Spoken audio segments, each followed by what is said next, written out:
Ketahuilah, sabar itu ada dua, yang satu lebih utama daripada yang lain. Sabar pada waktu musibah itu baik. Yang lebih baik daripadanya lagi adalah sabar menahan diri dari yang diharamkan oleh Allah Subhanahu wa taala. Nasihat dari Umar bin Khattab.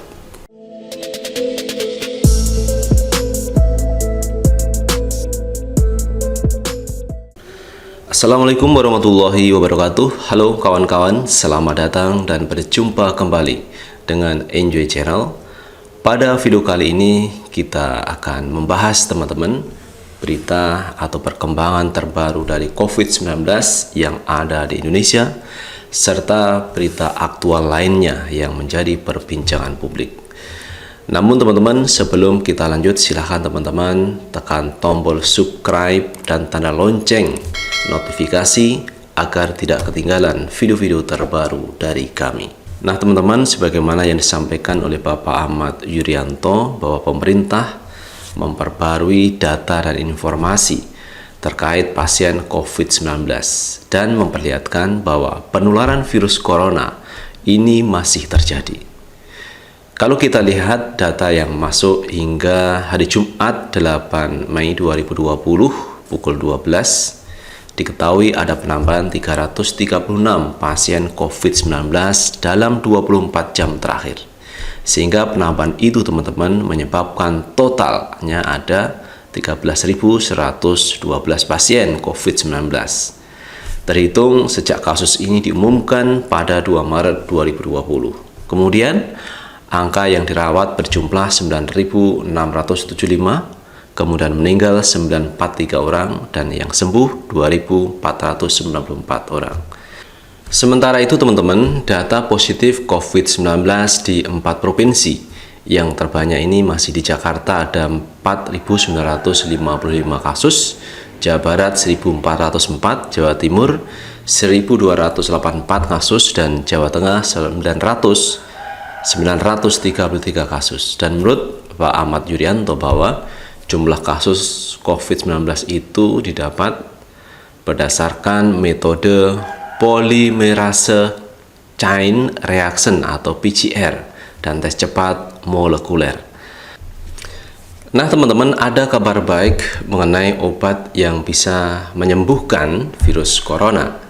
Kemarin Badan Pengawas Obat dan Makanan Amerika Serikat ini menyampaikan teman-teman bahwa FDA memberikan izin penggunaan darurat obat Remdesivir dari perusahaan biotik Gilead Sciences untuk mengobati virus corona.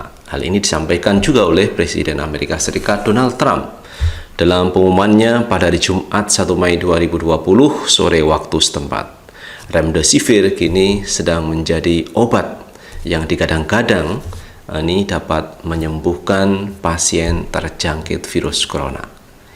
Namun teman-teman, efek obat yang awalnya dirancang untuk mengobati Ebola ini masih simpang siur. Sementara itu teman-teman, Kementerian Kesehatan Jepang telah menyetujui Remdesivir sebagai obat virus corona. Persetujuan itu penggunaan Remdesivir menjadikan obat ini sebagai obat resmi pertama untuk penyakit COVID-19 di Jepang. Menurut Reuters, 8 Mei 2020, Jepang mencapai keputusan itu hanya 3 hari setelah pembuat obat Amerika Serikat mengajukan permohonan persetujuan. Remdesivir diberikan otorisasi minggu lalu oleh BPOM Amerika Serikat untuk penggunaan darurat penyakit virus corona. Remdesivir ini teman-teman awalnya memang diciptakan untuk mengobati hepatitis dan virus pernapasan umum. Lalu pertanyaannya adalah bagaimana dengan Indonesia? Apakah akan menggunakan Remdesivir untuk mengobati virus corona yang sudah menjadi pandemi dunia? Nah teman-teman, selain informasi tentang COVID-19, ada kabar juga terkait ABK Indonesia yang kemarin di kapal China yang sudah menjadi pembicaraan publik Ternyata pemerintah tidak tinggal diam setelah adanya perbudakan ABK WNI di kapal berbendera China Longqing 629. Menteri Luhut Binsar Panjaitan, teman-teman, ini menggelar rapat mengenai yang terjadi di kapal China pada 8 Mei 2020. Rapat secara virtual tersebut diikuti oleh Menteri Luar Negeri, Menteri Tenaga Kerja, Menteri Kelautan Perikanan, Wakapolri, Kepala BP2M, serta Dubes RI di Beijing dan Seoul. Dan dari rapat tersebut, teman-teman, pemerintah sepakat melakukan harmonisasi dan memperketat aturan setiap kementerian atau lembaga terkait untuk mengatur bukan hanya mengenai ABK, tetapi juga pekerja migran asal Indonesia secara umum, terutama yang bekerja secara mandiri. Karena menurut Menko, teman-teman, meskipun ada tenaga kerja berangkat sendiri, namun jika terjadi apa-apa, pemerintah harus tanggung jawab dan pemerintah wajib menjaga keselamatan warga negara Indonesia. Selama ini aturan yang memperbolehkan pekerja mandiri untuk langsung terhubung dengan perusahaan, terutama di sektor informal. Hal ini terkadang, teman-teman, mempersulit upaya perlindungan oleh pemerintah dari potensi eksploitasi. Menurut Luhut, dalam rapat itu menekankan ke depan perlindungan terhadap ABK yang bekerja pada kapal ikan harus diatur mulai dari hulunya. Berikutnya, bisnis proses pengiriman ABK yang akan bekerja di kapal ikan juga harus diperbaiki dengan memperkuat mengenai hak dan perlindungannya. Dan Kemlu telah meminta penyelidikan lebih lanjut terhadap kapal-kapal yang terlihat atau kapal-kapal yang terlibat dalam kasus ini, termasuk kondisi dan perlakuan terhadap ABK WNI. Kemlu juga meminta teman-teman untuk melakukan penyelidikan apakah penguburan di laut yang dilakukan itu sudah sesuai dengan standar dan ketentuan dari International Labour Organization atau ILO. Jika ada pelanggaran, maka harus ditindak secara tegas. Jadi dalam kasus ini, menurut saya, teman-teman, pemerintah memang harus menegakkan hukum terhadap pihak-pihak yang memberangkatkan awak kapal tanpa melalui prosedur yang berlaku, dan juga mendorong pengawasan yang lebih ketat terhadap penyusunan, kemudian perjanjian kerja laut antara awak kapal dengan pemilik kapal.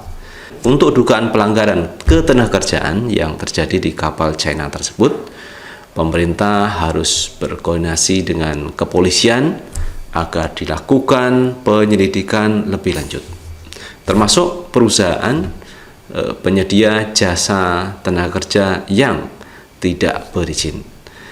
Nah, teman-teman, bagaimana dengan tanggapan dari Menteri KKP, Bapak Edi Prabowo? Bapak Edi Prabowo kan sebagai Menteri Kelautan dan Perikanan, tentu beliau tahu terkait hal ini.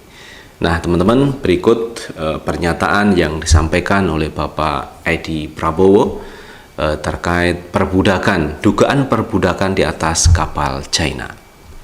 Hari ini saya ingin menyampaikan sikap Kementerian Kelautan dan Perikanan atas beredarnya video ABK Indonesia yang sedang ramai dan dugaan adanya eksploitasi terhadap para ABK Indonesia yang bekerja di kapal asing. Langkah pertama kami adalah melakukan koordinasi dengan sejumlah lembaga negara seperti Kementerian Luar Negeri, Kementerian Perhubungan, Kementerian Tenaga Kerja, dan Badan Perlindungan Pekerja Migran Indonesia atau BP2MI terkait kabar pelarungan jasad ABK dan dugaan eksploitasi kepada ABK. Kedua, KKP akan melakukan investigasi dan menelusuri fakta sebenarnya terkait dugaan eksploitasi ini. Jika benar terjadi, kami akan laporkan kasus ini ke Regional Fishery Management Organization, RFMO, yang mana juga Indonesia sebagai salah satu anggotanya, dan menuntut perusahaan tersebut diberi sanksi sesuai aturan yang berlaku. Ketiga, KKP akan mengecek dokumen dan kontrak kerja para ABK Indonesia yang diduga mengalami eksploitasi selama bekerja di kapal asing. Keempat, secepatnya saya akan menemui para ABK yang selamat. Apakah dengan cara bertemu langsung, sambungan telepon, atau melalui video call. Yang kelima, Kementerian Kelautan dan Perikanan akan meminta pertanggungjawaban perusahaan yang merekrut dan menempatkan para ABK untuk segera memenuhi hak-hak para ABK selama bekerja di kapal asing. Kami berharap dengan langkah-langkah ini kami bisa segera mengetahui permasalahan yang sebenarnya terhadap kejadian tersebut dan berharap tidak akan terjadi kejadian-kejadian atau berulang ke depannya. Nah, itulah teman-teman pernyataan yang disampaikan oleh Bapak Edi Prabowo mengenai dugaan perbudakan WNI warga negara Indonesia di kapal China. Semoga ini kedepannya ada perbaikan tentang proses pemberangkatan, kemudian prosedur pengiriman tenaga kerja WNI ke luar negeri. Harus melalui perizinan, kemudian tidak boleh ilegal. Karena menurut Pak Luhut, kalau nanti ilegal terjadi apa-apa, maka pemerintah ini yang juga ikut bertanggung jawab. Itulah teman-teman yang bisa kami sampaikan, dan sekali lagi teman-teman jangan lupa untuk tetap like, subscribe, share, dan komen di channel ini agar kita bisa membangun channel ini menjadi lebih baik lagi. Sukses selalu. Assalamualaikum warahmatullahi wabarakatuh.